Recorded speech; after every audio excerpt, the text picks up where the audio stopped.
오늘 우리가 읽은 본문의 말씀을 가지고 말씀 안에서 하나 믿자,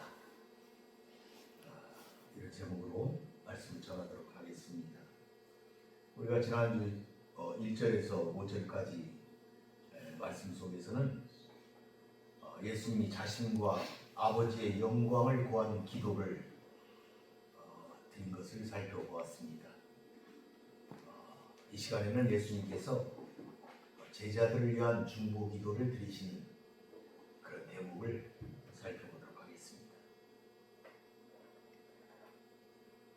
예수님께서는 장차 본인이 세상을 떠나신 후에 제자들은 여전히 이 세상에 남아서 교회의 구심점이 되고 또 복음 전파 사역을 감당하여야 하기 때문에 이렇게 기도드릴 것으로 볼 수가 있습니다.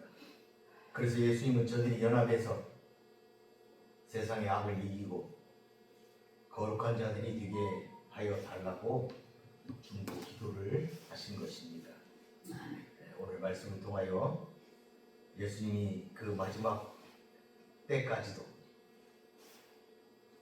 우리를 위해 중보 기도하시는 그 모습을 바라보면서 우리도 이 나라와 교회 그리고 이웃을 위해서 기도하는 성도가 되시기를 바라겠습니다. 아멘. 9절 보겠습니다. 내가 그들을 위하여 비옵나니 내가 비옵는 것은 세상을 위함이 아니요 내게 주신 자들을 위함이니이다. 그들은 아버지의 것이로소이다. 여기서 예수님은 그 자신이 하는 그 기도가 온 세상을 위한 것이 아니다. 하나님께서 자신에게 주신 자들만을 위해서 기도하는 것이다. 이렇게 밝히셨습니다. 여기서 비옵나니 라는 그 단어는 묻다, 요구하다 이런 의미입니다. 그래서 기도하다, 여기 기도하다, 빈다 이렇게 번역했는데 기도하다와는 차이가 좀 있습니다. 일반적으로 제자들이나 우리들이 기도할 때는 기도하다, 헬라어로 아이테오라고 그러는데 그 단어를 씁니다. 근데 성자 예수님이 하신 그 기도는 아이테오가 아니고 본문에 있는 비옵나니, 에로타오가 쓰이고 있습니다. 예수님께서 사용하신 이 단어는 그러니까 예수님이 사용하신 거예요. 예수님이 그 단어를 쓰신 것이죠. 지금 예수님이 지금 기도하시는 거잖아요. 내가 비옵나니 이렇게 얘기를 하셨어요. 그러니까 에로타오 이렇게 단어를 쓰신 거예요. 예수님이. 이 예수님이 쓰신 이 단어는 친밀한 대상과 이야기를 하는 것, 그런 의미를 시사하고 있습니다. 그러니까 예수님이 하나님과 친밀한 관계 속에서 대화하시는 것, 묻는 것, 무언가를 요구하는 것, 이런 것을 지금 나타내는 그런 구절이다 이렇게 볼 수가 있어요. 그렇게 예수님은 성부 하나님께 기도하셨다.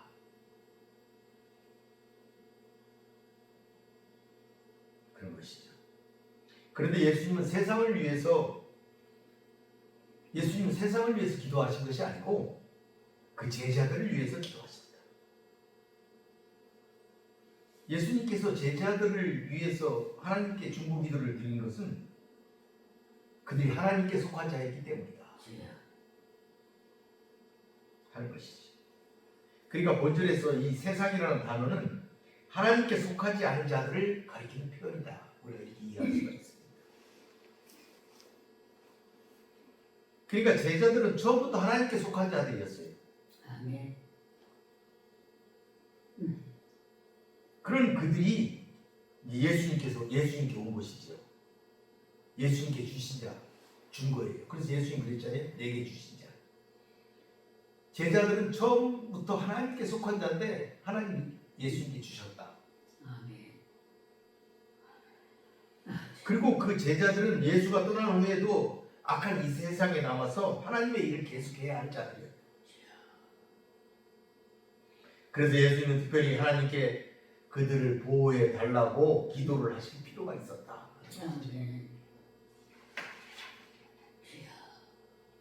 예수님의 기도 대상에서 세상이 죄되었다 하는 것은 우리가 문맥에서 이해할 필요가 조금 있기는 합니다. 제자들은 세상에 대한 예수님의 사명을 이루고 교회를 돕기 위해서 선택된 자들이었습니다. 그렇기 때문에 교회가 거룩한 사랑의 일치 속에서 그 소명을 이룰 때 세상은 하나님께서 예수를 그들에게 보내셨다는 것을 깨닫게 되죠. 세상이 깨닫는 거예요. 아, 이들이 하나님이 보내신 자들이구나. 이들이 하나님의 일을 지금 하고 있구나. 이걸 깨닫게 된다 이 말이죠, 세상이.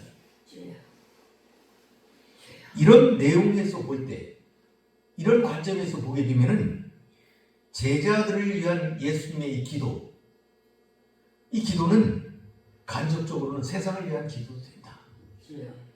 왜냐하면 제자들이 세상을 향하여 나갔기 때문에 그렇게 된다는 것이죠. 여러분도 하나님 나라를 위해 기도하시는 성도가 되시기를 바라겠습니다. 아멘. 10절 보겠습니다. 내 것은 다 아버지의 것이요 아버지의 것은 내 것이온데 내가 그들로 말미암아 영광을 받았나이다. 내 것은 다 아버지의 것이다. 이 말은 모든 피조물을 나타냅니다.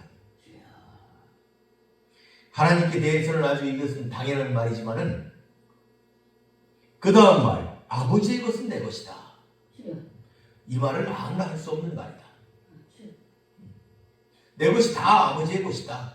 이 말은 누구나 할 수 있고 당연한 말이지만 아버지의 것이 다 내 것이다. 이 말은 아무나 할 수가 없다 하는 것이죠. 그래서 마틴 루터도 하나님께 이와 같이 말할 수 있는 피조물은 이 땅에 없다.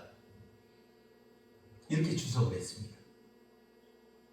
따라서 본절에서 예수님이 하나님과 대등한 관계에 있다는 표현을 말하는 것이다.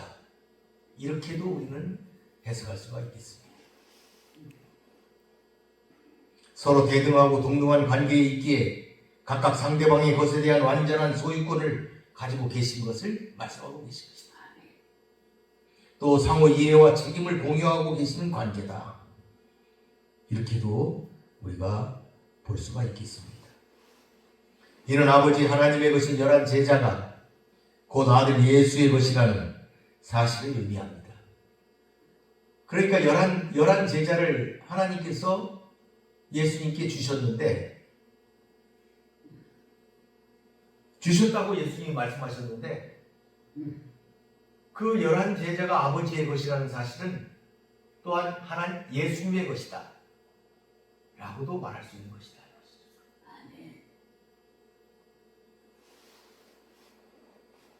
그리고 예수님은 바로 그러한 그 11 제자로 말미암아서 영광을 받으신 것이죠. 내가 그들로 말미암아 영광을 받았나이다. 이렇게 예수님 기도를 하나님께 올렸어요. 그러면 제자들의 어떠한 면이 예수님께 영광이 되었을까? 이에 대한 대답을 얻기 위해서는 영광을 받았나이다 하는 단어를 한번 분석해 볼 필요가 있습니다. 이 단어는 수동태 완료입니다. 이 완료라는 것은 일이 이루어진 결과가 말하는 시점까지 남아있는 것을 말합니다. 그러니까 예수께서 제자들로 말미암아 과거의 영광을 받으셨고 그 영광의 기쁨을 중보 기도하는 지금에도 누리고 있다 하는 것을 말한다는 것이죠. 그러니까 예수님이 영광을 받았는데 기도하는 이 중보 기도하는 이 시점까지도 예수님은 그 영광을 받고 계시는 것이다. 그러면 예수님이 영광을 받으신 이유가 뭘까? 어떤 것들이 예수님께 영광이 되었을까? 하는 것이 우리가 읽은 본문의 앞부분 6절에서 8절에 보면 아주 잘 나타나 있습니다. 첫째는 예수님은 아버지가 주신 사람들에게 아버지의 이름을 나타냈습니다. 둘째는 그들은 제자들을 얘기합니다. 그들은 아버지의 것이었는데 그들이 아버지의 말씀을 지켰다. 셋째는 그들이 예수님이 가지신 것은 다 아버지가 주신 것임을 안다는 것이죠. 넷째는 아버지가 주신 말씀을 주었더니, 제자들에게 주었더니 그들이 그것이 아버지의 것임을 알고 있었다.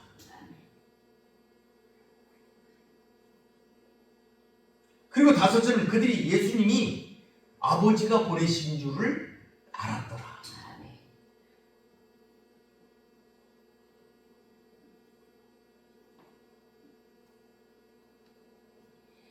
그러니까 제자들이 이제는 예수님에 대해서 다 알게 되었다는 얘기죠.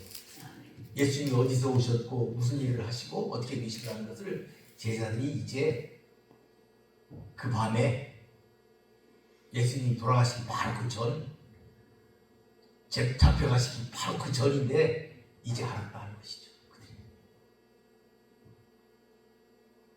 이게 예수님께 영광이 되었다는 것입니다. 이에 제자들은 그 믿음으로 예수님이 명령하신 사명을 위해 일하게 되었습니다. 그래서 본문은 예수께서 그 제자들 때문에 영광을 받았다 이렇게 말하고 있는 것입니다. 여러분도 사명 감당으로 예수님께 영광 올리는 성도가 되시길 바라겠습니다. 11절 보겠습니다. 나는 세상에 더 있지 아니하오나 그들은 세상에 있사옵고 나는 아버지께로 가오나니 거룩하신 아버지여 내게 주신 아버지의 이름으로 그들을 보존하사 우리와 같이 그들도 하나가 되게 하옵소서.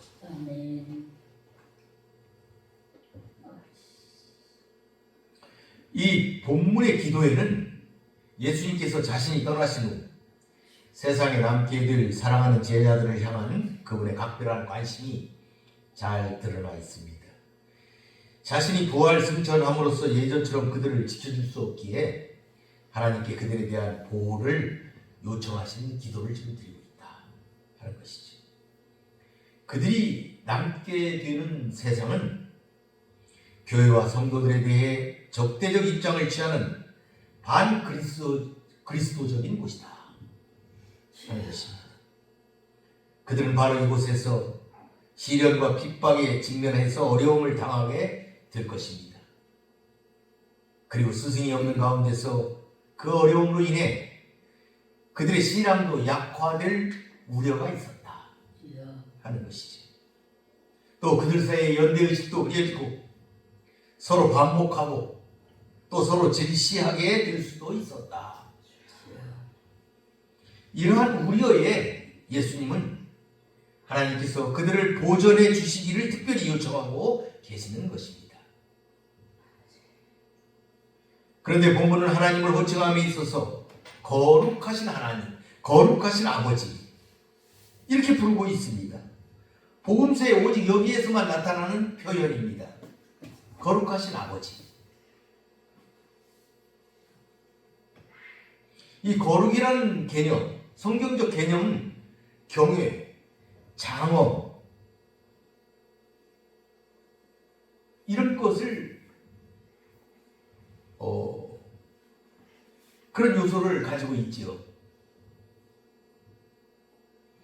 그래서 이 표현은 거룩하신 아버지, 이 표현 속에는 하나님에 대한 그 예수님의 그 생각이 거기에 다 들어있는 것이죠. 그러니까 거룩이라는 말 속에는 하나님의 초월성, 그리고 아버지라는 표현 속에는 하나님에 대한 친밀성이 그 단어 속에 들어가 있습니다. 그 두 단어가 포함되어 있다, 혼합되어 있다 이렇게 볼 수가 있겠습니다. 여기에서만 쓰셨다 예수님이.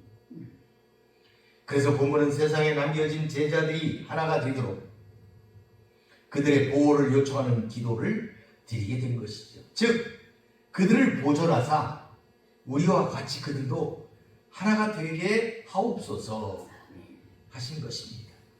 이 본문에는 제자들이 보호되어야 하는 이유가 나타나 있습니다. 왜 보호되어야 되느냐? 그것은 그들이 하나님이 하나가 되어야 한다는 목적 때문입니다.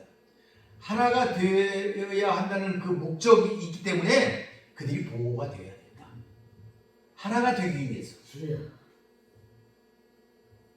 하나가 되기 위해서는 그들이 보호되어야 되겠다 하는 것이죠. 여기 성경에 보니까 이 보전이라고 했어요. 그들을 보전해달라. 이 보전이라는 말은 보존하는 것, 지키는 것 이런 뜻이 있습니다. 그러니까 길이길이 보존해달라는 말이 아닙니다.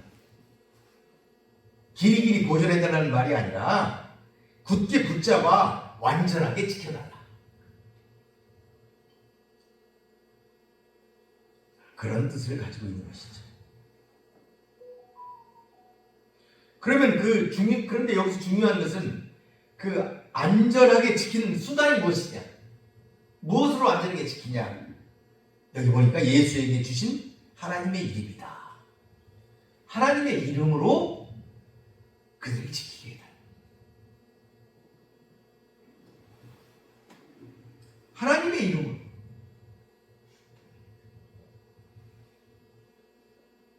하나님의 이름으로 지키게 해달라. 예수님이 말씀하고 계신 것이죠. 그러면 그 하나님의 이름이 무엇입니까? 하나님의 이름이 무엇이고 한데 하나님의 이름으로 지킬까? 그 하나님의 이름이라는 것은 협의적인 생각으로는 하나님의 능력이다. 그러니까 하나님의 능력으로 지켜주소서.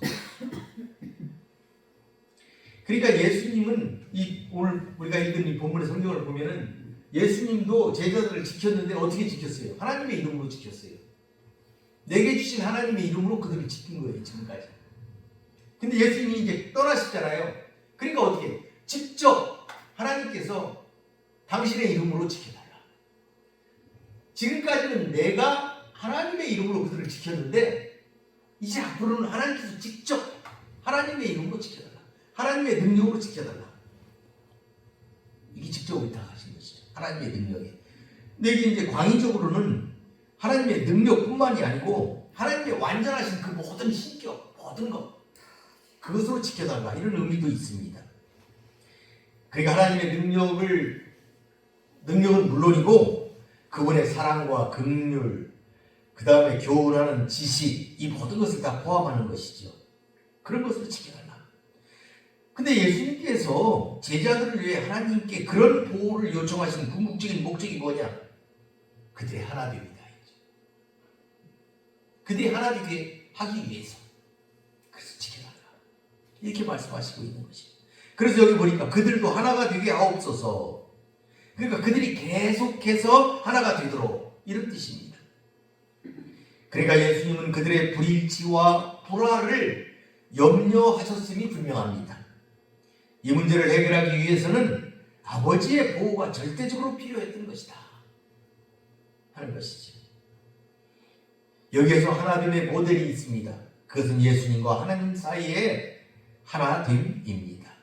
예수님과 하나님의 뜻과 목적이 하나이듯이 제자들도 한 뜻과 한 목적을 가지고 연합하기를 원하셨던 것입니다. 그러니까 예수님께서 받으시고 제자들에게 전달해 주신 아버지의 말씀 안에서 하나 되어야 한다는 것이죠. 말씀 안에서 하나가 되어야 된다는 것이죠. 아버지와 아들이 하나인 것처럼 그들이 하나가 되는 것은 그 말씀을 붙잡고 간직할 때이다 하면서 우리가 깨달아 알아야 하겠습니다. 그것이 아버지의 이름으로 그들을 보존하소서라는 간구의 목적에 부합되는 것이기 때문입니다. 하나됨으로써 그들은 그리스도를 대적하는 악한 세상에서도 능력 있게 그들이 그리스도의 제자라는 사실, 하나님께서 그리스도를 보내셨다는 사실, 이것을 세상에 증거하게 될 것이기 때문입니다.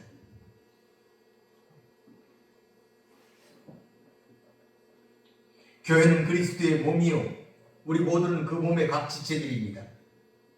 서로 떨어질 수 없도록 연합되어 있는 우리의 몸과 마찬가지로 교회도 유기적인 조직체입니다. 그러므로 크든 작든 분쟁을 일으킬 만한 소지들을 절제히 없애고 성도는 하나가 되도록 힘써야 하겠습니다. 그러나 말씀 밖에서 하나된 말을 강조하면서 어떤 악한 것들이 포함되어 있는데도 불구하고 그것들을 용납하고 뭉치라는 얘기는 아닙니다.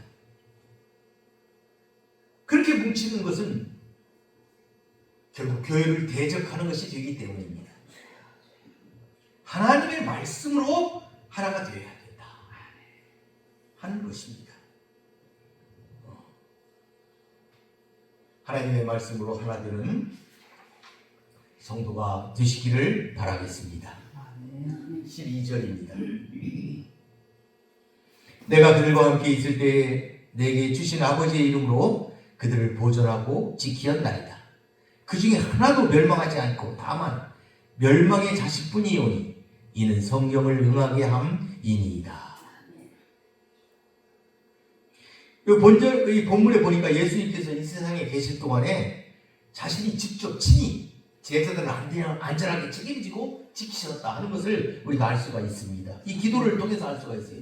예수님이 그렇게 기도를 했어요. 내가 그들을 친히 안전하게 직접 그들을 보호했다. 무엇으로? 내게 주신 아버지의 이름으로. 아버지의 이름으로 내가 그들을 지금까지 지키고 보호했다 하는 것을 예수님의 기도를 통해서 우리가 알 수가 있는 것이죠. 예수님은 한시도 방심하지 않고 그들을 보살피셨고 그들의 영적 안전에 늘 관심을 기울이셨습니다. 그래서 그 결과 멸망의 자식 가룟 유다를 제외하고는 모든 제자들이 멸망의 길에 빠지지 않을 수가 있었습니다. 여기서 멸망의 자식이라고 표현을 했는데 이것은 데살로니가 후서 2장 3절 4절에 나오는 내용과 상당히 유사한 표현입니다.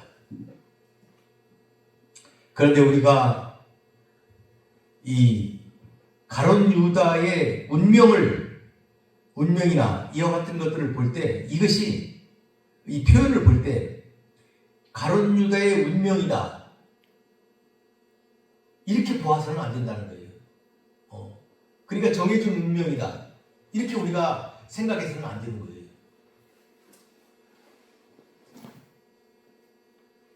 이건 운명의 측면이 아니고 인격과 속성의 측면이다.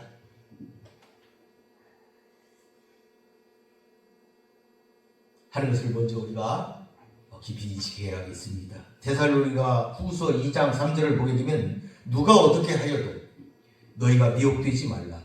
먼저 배교하는 일이 있고 저 불법의 사람 곧 멸망의 아들이 나타나기 전에는 그날이 이르지 아니하리니.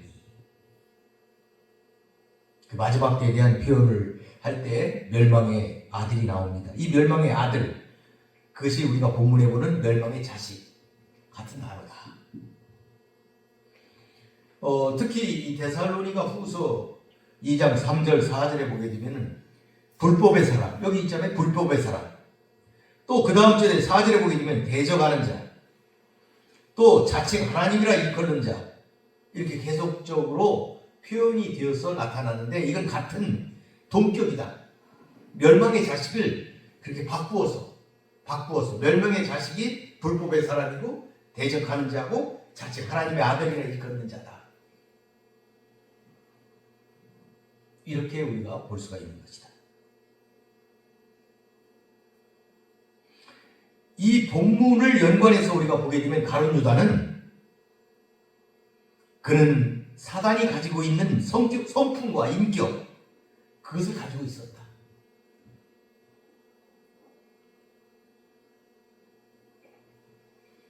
그러니까 그의 인격과 그의 속성이 사단을 닮아 있었다는 것이죠. 즉 그는 날 때부터 멸망받을 자로 예정된 것이 아니다 이 말이에요. 여러분 잘 들으시기를 바라겠습니다. 가룟 유다는 멸망받을 자로 예정된 것이 아니라 그의 사단과 같은 인격이 멸망받을 만한 것으로 되어 있었다는 것이죠. 이미.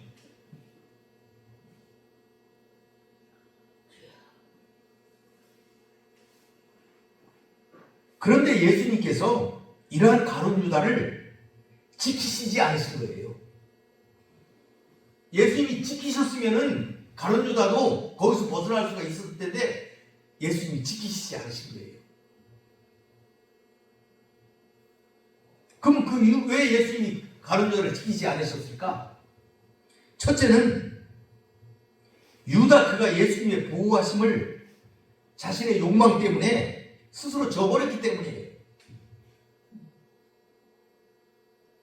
다른 제자들은 죄가 없는 게 아니잖아요. 다 죄악을 품고 있는데 예수님의 말씀을 순종하며 따랐지만은 가룟 유다는 예수님의 그런 지도를 거절하고 뛰쳐나간 것이다 이 말이죠. 두 번째는 예수님께서 가룟 유다를 구하지 않으신 이유는 성경을 응하게 하십니다. 오늘 본문에 나와 있잖아요. 이는 성경을 응하게 함이니이다. 이 말은 성경이 이루어지도록, 성경이 예언하는 것이 이루어지도록 하기 위해서 그냥 내버려 뒀다 이 말씀이에요. 그럼 어떤 성경을 얘기하는 것이냐? 시편 41편 9절에 보니까 내가 신뢰하여 내 떡을 나눠 먹던 나의 가까운 친구도 나를 대적하여 그의 발꿈치를 들었나이다. 시편 109편 8절에 그의 연수를 잡게 하시며 그의 직분을 타인이 빼앗게 하시며.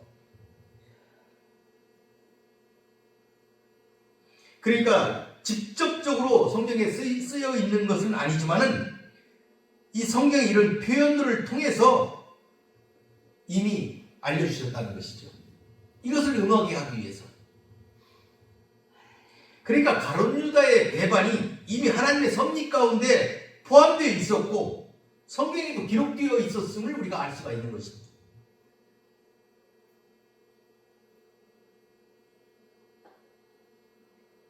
그렇기 때문에 그가 예수님 때문에 죽은 게 아니에요. 그 예수님을 파는 건 사실이지만 예수님의 그 어떤 잘못을 인해서 그가 죽은 게 아니라는 것이죠. 예수님이 구하지 않아서 죽은 것이 아니에요. 뿌리 깊은 그 사람의 그 사람의 죄악 때문에 그가 죽은 거예요. 아멘.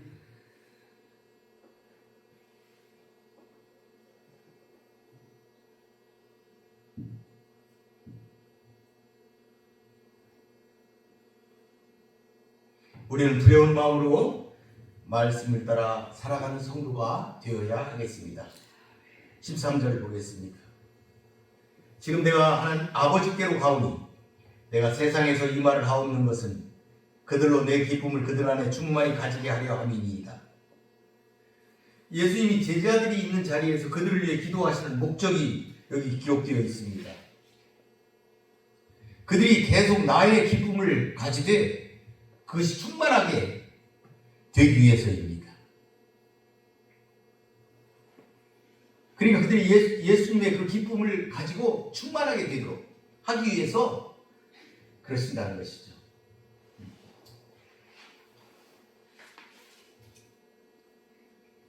그런데 이 말씀은 예수님이 그들에게 포도나무 비유에서 15장에 비유에서 하신 말씀이에요. 똑같은 말씀을 하셨어요. 그런데 이 말씀을 이제는 기도를 통해서 아버지께 올리는 것이지요. 그러니까 제자들이 살면서 예수님이 가지셨던 그 기쁨으로 충만하길 원하셨던 것입니다. 이것을 보면 세상에 남겨진 제자들을 향한 주님의 관심과 사랑이 얼마나 큰 것인지 잘 알 수가 있는 대목입니다. 예수님의 기쁨이 자기 속에 충만했던 바울도 누구보다 힘든 영적 싸움을 싸워야 했지만 그는 이에 대해 조금도 불평하지 않았습니다. 도리어 기뻐하였다 하는 것을 우리가 말씀을 통해서 확인할 수가 있습니다. 우리도 주님이 주시는 이 기쁨을 간직한 예수의 제자가 되어야 하겠습니다. 이제 말씀을 맺도록 하겠습니다. 오늘 본문은 예수님이 대제사장적 기도 가운데 제자들을 위해 중보기도 하시는 부분입니다. 중보기도의 내용은 제자들을 향한 중보기도의 내용은 사실 다음과 같습니다. 오늘 그 제자들을 향한 중보기도 전체를 다 보지는 안 했지만은 크게 세 가지로 볼 수가 있습니다. 첫째는 제자들이 세상으로부터 미움을 받을 때 세상을 피하거나 악한 자들에게 빠지지 않도록 그들의 믿음을 굳게 해주시고 계속해서 그들의 믿음이 보존되게 해달라. 보존해달라. 그들을 보존해달라 하시는 것이죠. 둘째는 아버지와 아들이 하나인 것처럼 제자들도 또한 진리와 사랑 안에서 서로 연합해서 하나가 되게 해달라. 그리고 세 번째는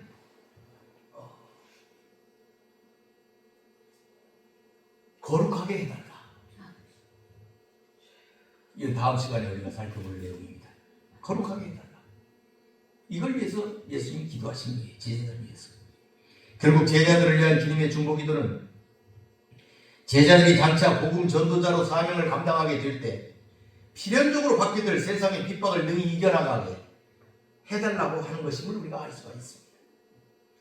우리는 구절의 말씀처럼 다 아버지 하나님의 것입니다.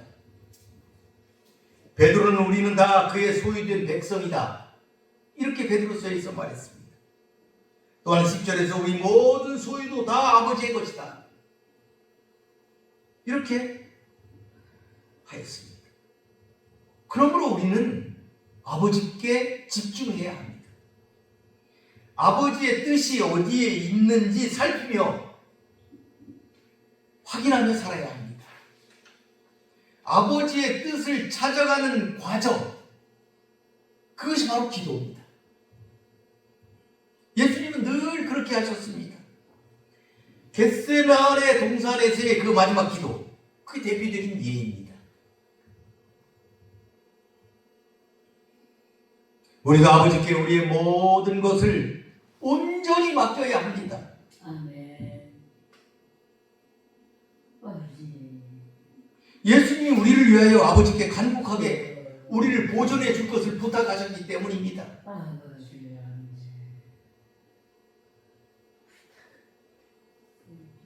그러므로 우리는 아버지 말씀 안에서 하나 되어 사명을 감당하여야 하겠습니다. 가룟 유다처럼 악에 빠져 멸망의 길로 가서는 안 되겠습니다. 아버지의 계획과 뜻을 이해하고 우리 삶의 포커스를 여기에 맞추는 것입니다. 13절에 보면 예수님은 제자들 안에 신령한 기쁨이 넘치기를 원하시는 마음이 나옵니다. 예수님은 오직 자기를 믿는 사람들에게만 성령을 통해서 이 기쁨이 충만하게 하셨습니다. 예수님의 이 기도처럼 제자들은 어렵고 힘든 믿음의 싸움 가운데서도 기쁨 가운데 맡겨진 사명을 감당하며 복음을 전하였습니다. 우리도 예수님이 주신 이 기쁨을 소유하고 우리들의 모든 길을 헤쳐 나가야 하겠습니다. 사랑하는 성도 여러분, 우리는 그분이 내게 원하시는 것이 무엇인지 관심을 기울여야 합니다. 그것은 우리가 힘써야 할 일이 무엇인가를 분명히 알게 하셨고 이것을 수행하는 데 필요한 능력, 그것을 또한 우리에게 공급해 주시기 때문입니다. 말씀 안에서 하나 되어 주의 일을 감당하시는 성도 되시기 바라겠습니다. 모두 다 하나님이 원하시는 모습의 사람이 될 수 있도록 힘쓰시는 성도가 되시기를 바라겠습니다. 마치겠습니다. 기도하겠습니다. 고맙고 감사하신 아버지 하나님 감사합니다. 오늘은 우리 예수님께서 십자가의 지식이 바로 전 그 밤 아버지께 제자들을 위해 간곡하게 기도하시는 그 내용을 살펴보았습니다.